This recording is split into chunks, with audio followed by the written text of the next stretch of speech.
वैचारिक आणि ऐतिहासिक विषय मांडण्याची प्रवृत्ती सध्या भारतीय सिनेमाच्या पडद्यावर वाढत चालली आहे. नुकताच प्रदर्शित झालेल्या शतक संघ के 100 वर्ष हा चित्रपट त्यापैकी एक महत्वाचा दस्तऐवज म्हणून समोर आलाय.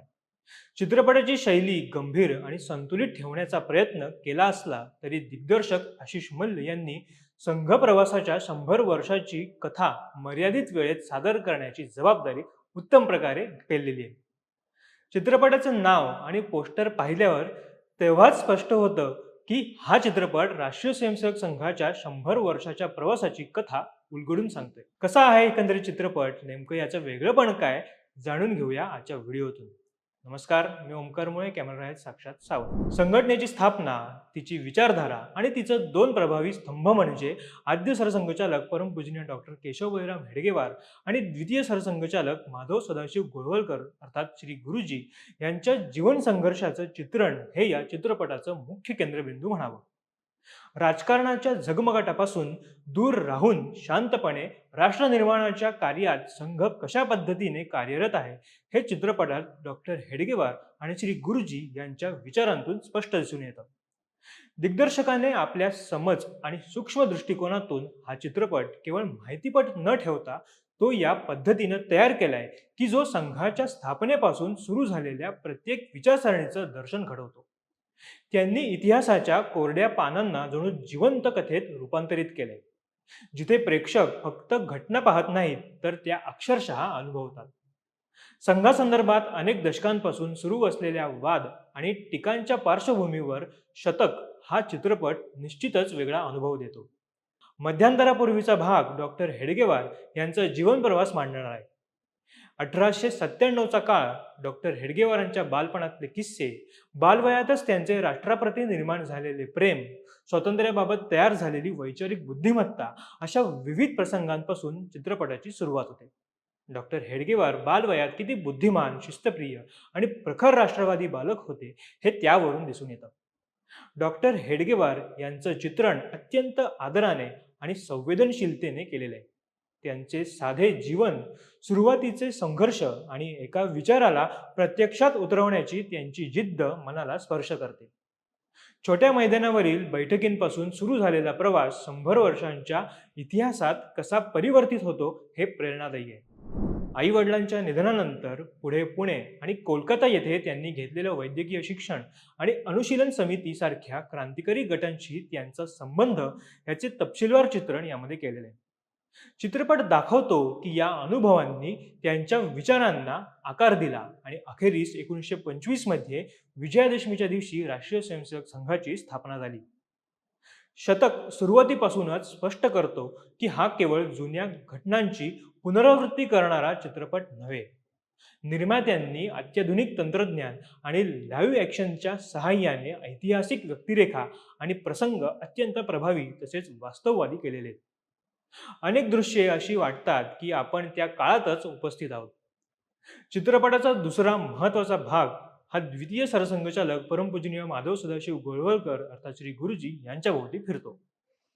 त्यांना आध्यात्मिक आणि दृढ निश्चयी नेता म्हणून दाखवलेले, ज्यांनी हेडगेवार यांच्या स्वप्नाला संघटनात्मक रूप दिलं आणि कार्यकर्त्यांचे विशाल जाळे उभे केले.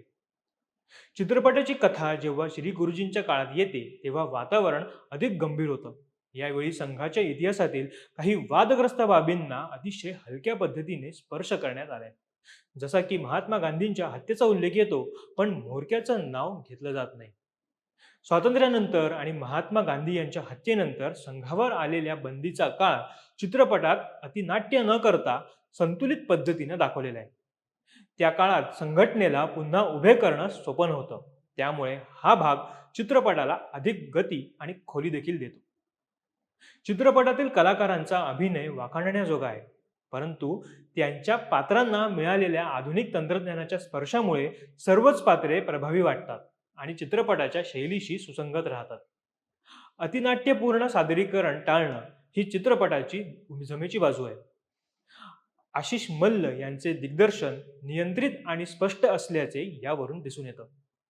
चित्रपट आपल्या उद्दिष्टापासून भरकटत नाही. तांत्रिकदृष्ट्या चित्रपटात AI VFXचा वापर केल्याचं दिसतं. हीच तांत्रिक झळाळी काही ठिकाणी कृत्रिम भासत असली तरी मशीन लँडिंग या आधुनिक तंत्रज्ञानाच्या वापरामुळे हा चित्रपट पाहताना नक्कीच प्रभावी वाटतो. चित्रपटाचे पार्श्वसंगीत कथानकाच्या वातावरणाला पूरक ठरते आणि गंभीरता टिकवून सुद्धा ठेवते. संगीत प्रभावी असल्याने दीर्घकाळ लक्षात राहील असा विशेष क्षण म्हणजे चित्रपटात दिग्दमन म्हणजे सिल्वासा पोर्तुगीज सत्तेतून मुक्त करण्याचा मोहिमेचा प्रसंग. सुधीर फडके व लता मंगेशकर यांच्यातील मोहिमेपूर्वीचा संवाद प्रेक्षकांना भावनिक करून टाकतो. लता दिदींची झालेली मदत, मोहिमेत स्वतः उतरून सुधीर फडकेंनी त्यात मिळवलेलं यश आणि शेवटी त्यांनी लता दिदींना पाठवलेलं पत्र या एकंदरीत प्रसंगावेळी मागे माटी पे तेरी जन्म लिया हमने, पिछले जन्म ऐसा कर्म किया हमने, आंचल का तेरे हम तो कर्ज चुकाएंगे, सोचेंगे न एक बार मर मिट जाएंगे, जिसमें भारत नाम का मोती उस माला को जपना, युग युग जिये भारत अपना. हे गाणं सुरू असतं. त्यामुळे हा संपूर्ण सिनेरिओ इमोशनल टच देणार आहे. सुधीर फडके यांची ओळख जरी ज्येष्ठ संगीतकार आणि गायक म्हणून असली तरी इतिहासात संघ स्वयंसेवक म्हणून त्यांचं भरीव योगदान होतं हे विसरता येणार नाही. एकंदरीत हा चित्रपट संघाच्या समर्थकांसाठी प्रेरणादायी अनुभव ठरू शकतो. संघाचा इतिहास समजून घेण्याची इच्छा असलेल्या प्रेक्षकांसाठी हा चित्रपट योग्य ठरतो. निर्मिती आणि दिग्दर्शनात टीमने संतुलन राखलेलं दिसते. सनसनाटीपणा किंवा अतिशयोक्ती टाळून साधेपणा आणि गांभीर्याने कथा मांडलेली आहे. अजय देवगण यांच्या आवाजातील निवेदन फक्त सुरुवातीलाच असलं तरी ते तितकंच प्रभावी वाटतं. पटकथेतील काही तांत्रिक उणीवा निश्चितच जाणवतात, पण दिग्दर्शकाची प्रामाणिक धडपड आणि त्यांनी उचललेलं हे शिवधनुष्य पाहता त्या चुका नगण्य वाटू लागतात. चित्रपट शेवटाला जाताना तृतीय सरसंघचालक बाळासाहेब देवरस, लालकृष्ण अडवाणी, अटल बिहारी वाजपेयी, श्यामाप्रसाद मुखर्जी, पंडित दीनदयाळ उपाध्याय, माजी पंतप्रधान लाल बहादूर शास्त्री इत्यादी अशा विविध व्यक्तिमत्वांची झलक दाखवण्यात आली आहे. विशेष म्हणजे आणीबाणीच्या काळात संघ स्वयंसेवक कशा पद्धतीने वेश बदलून राष्ट्रहिताचं कार्य करत होते याचीही प्रचिती काही ठिकाणी येईल.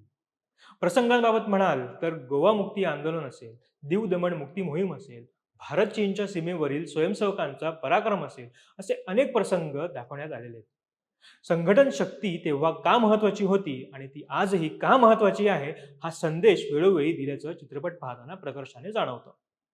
राष्ट्रीय स्वयंसेवक संघाची ओळख करून देणारे अनेक चित्रपट यापूर्वी प्रदर्शित झाले.